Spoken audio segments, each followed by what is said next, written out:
할렐루야. 아멘. 오늘도 우리에게 꼭 필요한 은혜 주실 줄 믿습니다. 아멘.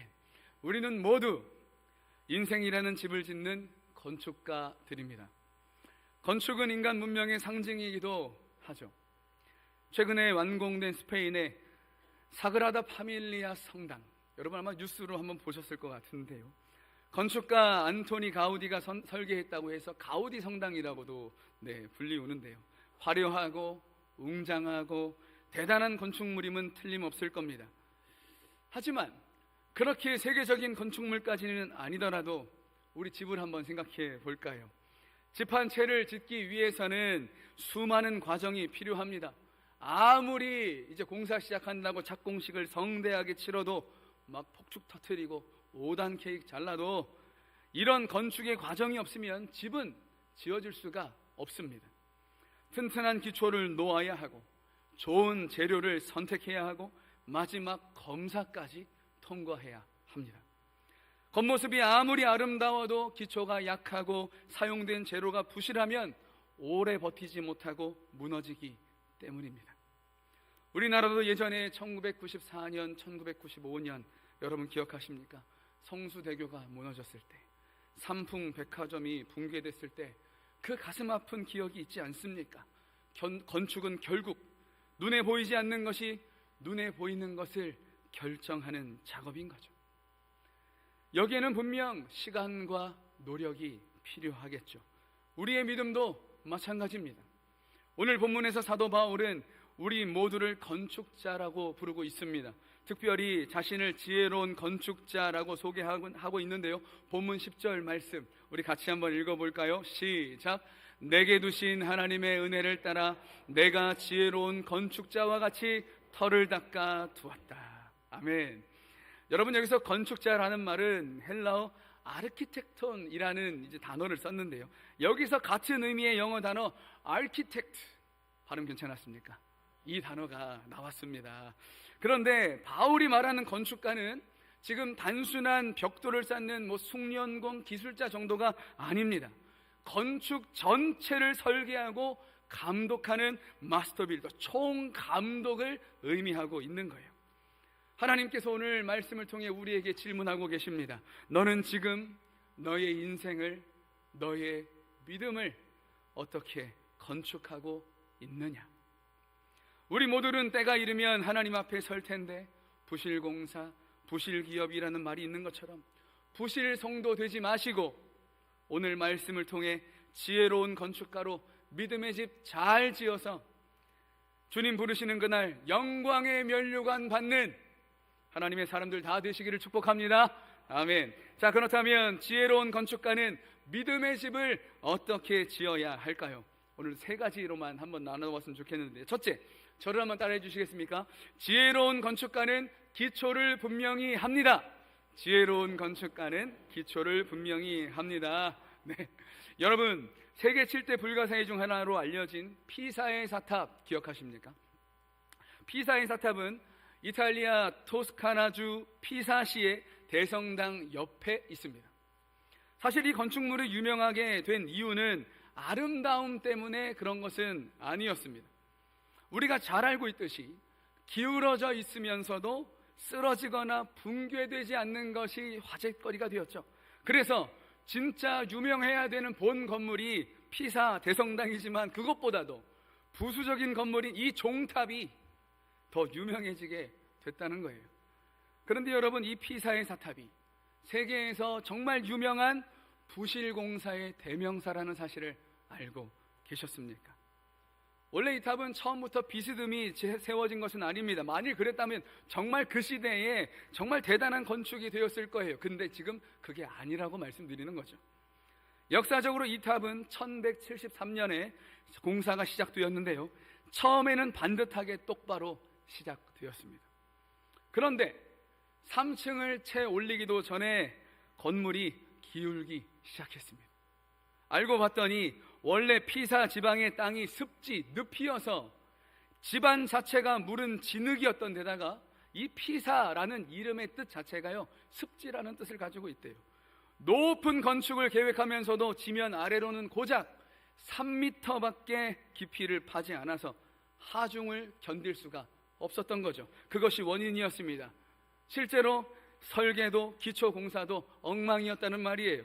위로 올라가는 돌은 하얀 대리석이라 화려하게는 보였지만, 그러나 아래는 무너지고 있었습니다. 보이는 것은 멋있었습니다. 그러나 보이지 않는 것이 문제였다는 말입니다.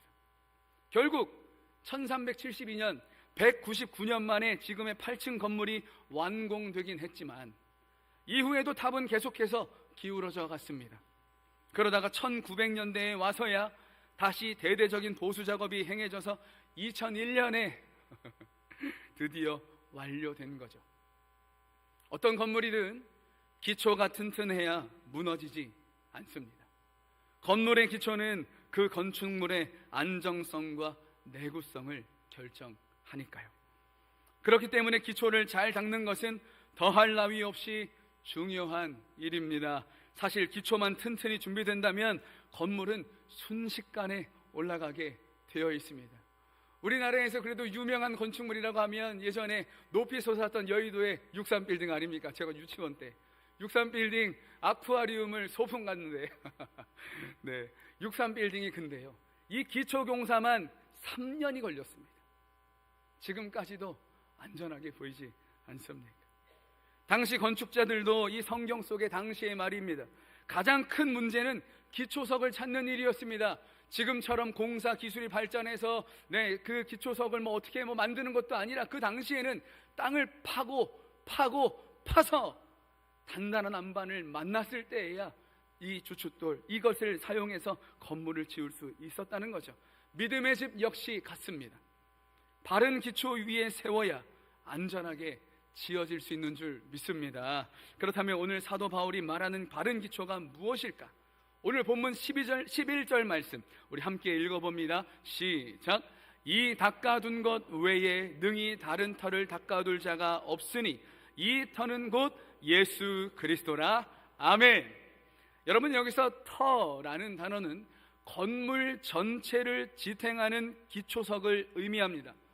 사도 바울은 지금 더 좋은 터도 있다, 다른 터도 가능하다 이렇게 말하고 있는 게 아니에요. 아주 단호하게 다른 터는 없다라고 선언하고 있습니다. 왜냐하면 교회의 기초는 사람이 아니라 오직 예수 그리스도시기 때문인 줄 믿습니다. 여러분, 고린도 교회가 어떤 교회였습니다. 사실 우리가 고린도 이 교회 이야기는 주일날도 몇 번 살펴봤고요, 새벽에도 살펴봤고, 이제는 막 친숙하기까지 해요. 이 고린도 교회 보면 남교회 같지가 않아요. 사실 이 땅의 교회가 다 연약한데 이 고린도 교회 보면서 위로가 되기도 하고 위안도 되기도 하고, 초대교회 모습도 이랬구나, 우리의 아픔도 우리의 부족함도 사실 이 고린도 교회 보면서 우리가 또 위로를 받는 것 아니겠습니까? 하지만 여러분, 고린도 교회 어떤 교회였습니까? 고린도 전서는 고린도 교회의 분열이라는 아픈 현실 속에서 기록되었습니다. 교회는 성장했지만, 은사도 풍성했지만, 성도들은 나는 바울에게 속했다, 나는 아볼로에게, 나는 게바에게 속했다고 주장하면서 사람을 중심으로 편을 나누고 있었단 말이에요. 더욱이 그것은 단순히 편을 나눈 것이 아니라 사람을 신앙의 터로, 믿음의 기초로 삼으려 했다는 말이에요. 사랑하는 성도 여러분, 아무리 탁월한 사역자라 할지라도 예수 그리스도를 대신할 수는 없습니다. 사람 따라 사람 보고 신앙생활하면 반드시 시험 들고 넘어지게 되어 있습니다. 여러분 앞에 서 있는 이 담임 목사도 완벽한 사람 아닙니다. 저 연약한 사람이고요, 부족하고요, 실수도 합니다. 그래서 이 앞에 선다는 게 항상 두렵습니다. 여러분 보십시오, 우리 교회에서 지금 여기가 제일 밝은 거 아십니까?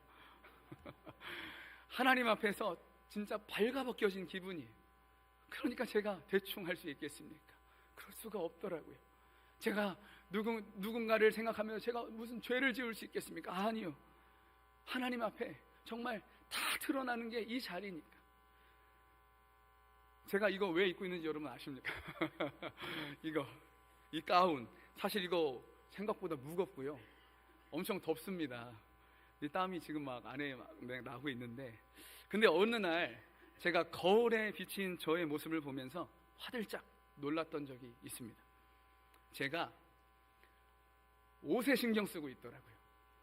어떤 색깔을 입을까? 어떤 넥타이가 어울릴까? 이거 입으면 우리 성도님들이 좋아할까? 기겁을 했습니다.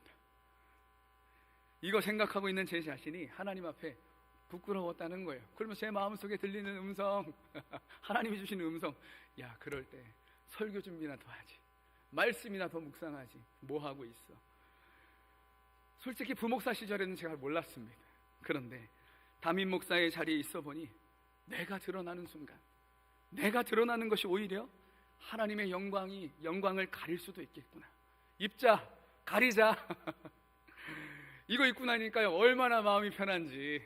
여러분, 조금 더워 보여도 이해해 주시면 좋겠습니다. 땀은 제가 다 흘릴 테니까요.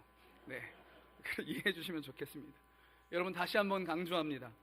우리의 신앙은 오직 예수 그리스도 위에 세워져야 할 줄 믿습니다. 아멘. 예수님만이 우리의 소망이 되시며 구원의 반석 되시는 줄 믿습니다. 사도행전 4장 12절 우리 같이 한번 읽어봤으면 좋겠는데요. 시작. 다른 이로서는 구원을 받을 수 없나니 천하 사람 중에 구원을 받을 만한 다른 이름을 우리에게 주신 일이 없음이라 하였더라. 아멘. 사랑하는 성도 여러분, 우리 모두는 주님 앞에 서는 그날까지 저와 여러분 모두 우리의 유일한 믿음의 기초 되시는 예수님만 바라볼 수 있기를 축복합니다. 아멘. 두 번째, 다시 한번 따라해 주시겠습니까? 지혜로운 건축가는 좋은 재료를 사용합니다. 지혜로운 건축가는 좋은 재료를 사용합니다. 우리 본문 12절 말씀인데요, 같이 한번 읽어봅니다. 시작. 만일 누구든지 금이나 은이나 보석이나 나무나 풀이나 짚으로 이 터 위에 세우면, 아멘. 사랑하는 성도 여러분, 기초가 아무리 튼튼해도 그 위에 대충 지을 수는 없는 겁니다. 건축에는 반드시 재료가 필요합니다.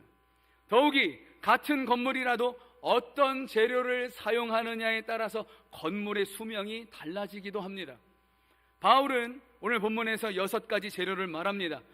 금과 은과 보석, 그리고 나무와 풀과 집. 그런데 여러분, 한번 자세히 곰곰이 생각해 보면 두 종류로 나누어진다는 사실을 아실 겁니다. 하나는 불에 타지 않는 것이고 다른 한쪽은 불에 타는 종류입니다. 겉으로 보기에는 모두 건물을 세우는 재료 같지만 상식적으로만 우리가 보아도 무엇이 좋은 재료인지 아닌지는 알게 됩니다. 그렇다면 도대체 오늘 사도 바울이 말하는 좋은 재료, 금, 은, 보석 같은 재료는 우리 신앙에서 무엇을 의미할까요? 사실 바울은 지금 재료의 이름만 말하고 결과만 말하지 그 재료에 대한 자세한 설명을 하지 않고 있다는 사실이에요. 그렇다면 우리는 이 질문에 대한 답을 어디서 참고할 수 있을까요? 저는 그 답을 예수님의 산상수훈 마지막에서 찾을 수 있다고 생각합니다.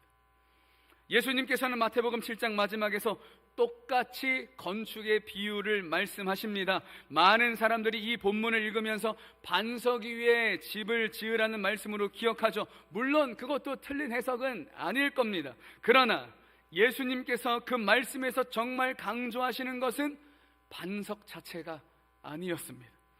그렇다면 우리 말씀을 한번 읽어봐야 되겠죠.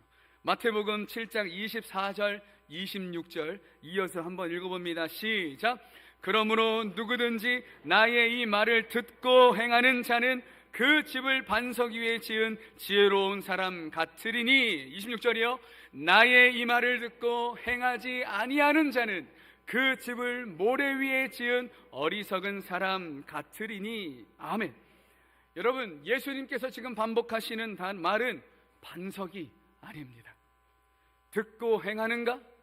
듣고도 행하지 않는가의 문제였다는 말이에요.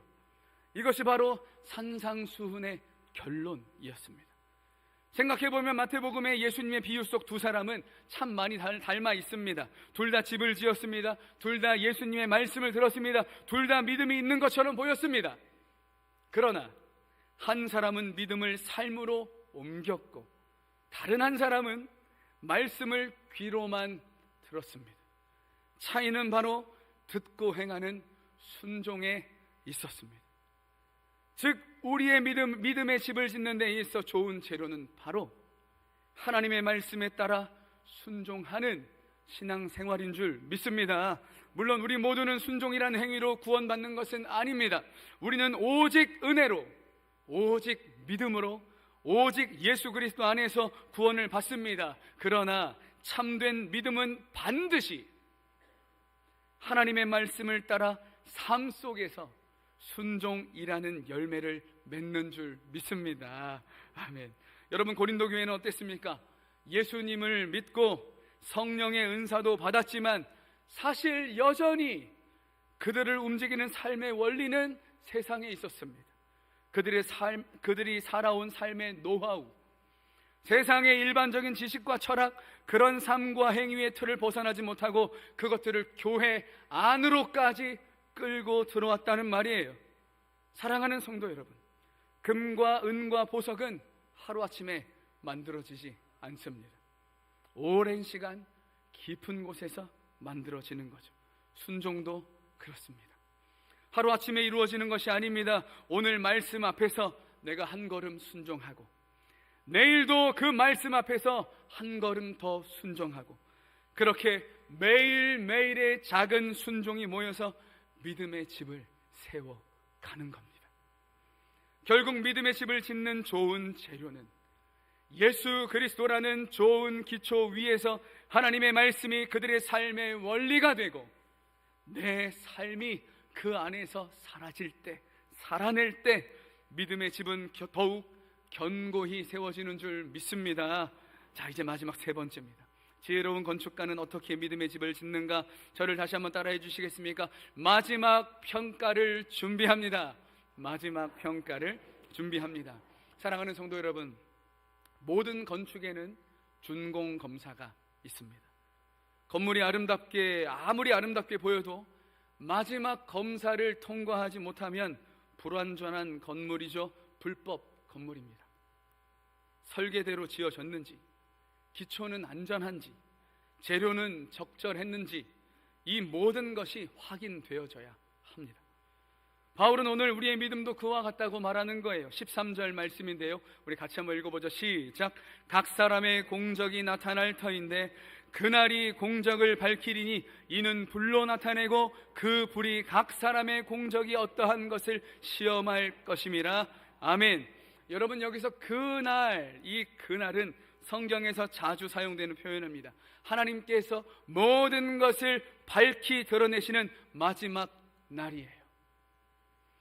여기서 또 중요한 표현이 있다면 불이라는 단어일 텐데요, 성경에서 불은 종종 심판과 정결을 상징합니다. 그러나 이 본문에서 불은 모든 우리의 구원의 유무를 결정하는 불은 아닙니다.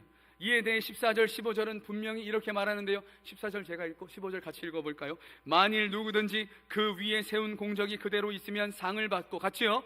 누구든지 그 공적이 불타면 해를 받으리니 그러나 자신은 구원을 받되 불 가운데서 받은 것 같으리라. 아멘. 사랑하는 성도 여러분, 구원은 그리스도라는 기초 위에 이미 세워진 줄 믿습니다. 그리스도의 의로 말미암아 우리가 얻은 구원은 결코 우리의 공적 때문에 취소되는 것은 아닙니다. 그래서 우리가 구원의 견고함이라고 말하는 이유가 여기에 있어요. 그 구원을 내가 얻은 게 아니라 하나님께서 주신 구원이시기에 그 구원을 하나님이 붙들고 계셔서 아무도 흔들 수 없는 구원이 되온 줄 믿습니다. 그러나 우리가 그 구원 위에 어떤 삶을 세웠는지는 하나님의 평가를 받는다는 말이에요. 예수님의 산상수훈의 마지막에도 어땠습니까? 하나님의 말씀에 따라 순종하며 견고한 믿음의 집을 짓는 사람과 그렇지 않는 사람은 평소에는 잘 구별되지 않을 수 있습니다. 사람들도 잘 모를 수 있습니다. 그러나 언제 드러납니까? 비가 내리고 창수가 나고 강한 바람 부는 날이 온다는 말입니다. 그 폭풍은 한 집만 찾아오지 않습니다. 모래 위에 지은 집은 순식간에 떠내려가 버렸고, 말씀 따라 순종함으로 견고하게 쌓아 올린 집은 결코 무너지지 않습니다. 마찬가지로 하나님의 불 앞에서는 무엇이 영원한 것인지 밝히 드러납니다. 여러분, 사실 금은요, 불을 두려워하는 것 같진 않습니다. 왜 그럴까요? 오히려 불을 통과하면 통과할수록 그 금에 숨어있던 불순물이 빠져나가서 더 순수해지기 때문이죠.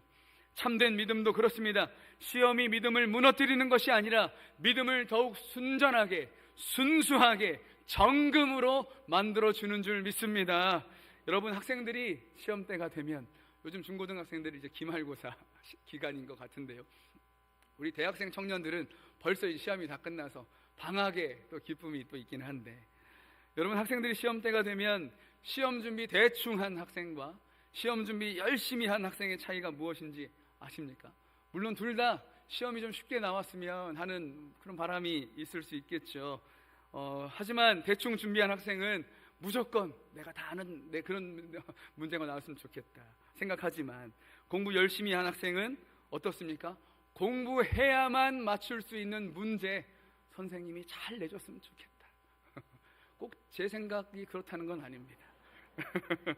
그런데 우리 선생님들도 그렇다는 얘기예요. 문제를 낼 때 10% 정도는 변별력을 위해서 공부한 사람이 맞출 수 있는 그런 문제를 내고 있다는 사실이에요. 그렇다면 어떻습니까? 공부한 학생은 어때요? 이 문제가 어려운 문제지만 이 문제가 나왔을 때 행복해요. 왜요? 어렵지만 선생님이 아무리 비비꼬아 놓아도 문제를 맞출 수 있어요, 없어요? 있어요. 왜요? 공부를 했고 내가 그 공식을 외우고 있고 그것이 어떤 의미인지 내가 알고 있으니까. 그래서 오히려 그 어려운 문제가 어떤 문제일까 기대하게 되는 거죠. 신앙생활도 그렇습니다. 때로는 문제가 우리 앞을 가로막을 때가 있지만 문제보다 크신 하나님이 계시기에 하나님 안에서 하나님의 말씀을 따라 견고한 믿음을 지은 그 지혜로운 건축가는 이번에는 하나님께서 어떻게 이 문제를 뛰어넘게 하실까? 문제가 너무 커 보이긴 하지만 하나님께서 이 문제를 뛰어넘을 때쯤에는 어떤 은혜를 나에게 주실까? 오히려 이 문제 뒤에 있는 하나님의 은혜가 더 기대가 되는 거예요. 문제도 평가하시겠죠. 그날에 우리 모두는 주님 앞에 기쁨으로 설 수 있는 저와 여러분 되시기를 마음 다해 축복합니다. 아멘. 이제 말씀을 정리합니다. 사랑하는 성도 여러분, 오늘 하나님께서는 우리 모두를 지혜로운 건축가로 부르고 계십니다. 우리에게 맡겨진 삶의 자리에서 믿음의 집을 세워가라고 말씀하십니다. 오늘 말씀을 기억하며 우리 세 가지를 꼭 마음에 새기셨으면 좋겠는데요. 첫 번째, 기초는 오직 예수 그리스도신 줄 믿습니다. 기초가 튼튼해야 무너지지 않습니다. 그 어떤 사람도 환경도 성공도 우리의 기초가 될 수 없습니다. 우리의 유일한 터는 오직 예수 그리스도신 줄 믿습니다. 두 번째, 가장 귀한 건축 재료는 말씀에 대한 순종입니다. 말씀을 많이 아는 것보다 오늘 이 한 말씀을 내가 살아내는 것, 하나님께서 기뻐하시는 믿음입니다. 금과 은과 보석은 하루아침에 만들어지지 않는다고 말씀드렸습니다. 매일매일의 작은 순종이 믿음의 집을 더욱 견고하게 세우는 줄 믿습니다. 마지막 세 번째, 우리는 마지막 날을 바라보며 살아가는 사람들입니다. 하나님은 우리의 중심을 보고 계십니다. 사람의 평가보다 그날에 우리에게 주어질 하나님의 칭찬을 기대하며 오늘도 충성스럽게 믿음의 집을 세워가는 지혜로운 건축자 되시기를 축복합니다. 아멘. 특별히 우리 지난주일 우리 새가족 환영회, 새가족 수료식이 있지 않았습니까? 와, 그 자리가 얼마나 감사하던지, 얼마나 감격이 되던지요. 새롭게 하나님 앞에 나와 신앙생활을 시작하신 분, 예배가 그렇게 끊어졌다가 다시 그 예배가 시작되신 분들 얼마나 귀한지요. 우리 새가족분들 한 분 한 분, 또 그 외에 많은 새가족분들이 지금 현재 또 훈련을 받고 계시고요, 교육받고 계시고 수료식을 또 앞두고 계십니다. 그러나 새가족 여러분, 교회에 등록한 것이 믿음의 완성이 아닙니다. 이제부터 그리스도 위에 삶을 세워가는 것이 진짜 시작인 줄 믿습니다. 귀한 공동체 안에서 함께 믿음으로 지어져가는, 세워져가는 은혜가 있기를 축복합니다. 자, 그리고 새 가족의 반대가 헌가족인데 우리 헌가족 여러분 여러분이 헌가족은요, 제가 항상 이렇게 말씀드립니다. 먼저 예수님을 믿고 교회와 하나님 나라 위하여 섬기는 헌신된 가족들, 그래서 헌가족이에요. 오해하시면 안 돼요. 오래 믿었다고 기초가 자동으로 견고해지는 것은 아닙니다. 매일매일 예수 그리스도가 내 삶의 중심에 계시는지 점검하는 성도가 지혜로운 건축가인 줄 믿습니다. 아무쪼록 오늘 말씀 꼭 가슴에 새기셔서 우리 모두 하나님 앞에 서는 그날, 잘하였도다 착하고 충성된 종아, 이 음성 듣는 우리 갈보리 온 성도 되실 수 있기를 주 예수 그리스도의 이름으로 축복합니다. 축복합니다. 아멘. 좋으신 하나님께 모든 영광 올려드리겠습니다. 감사합니다. 감사합니다.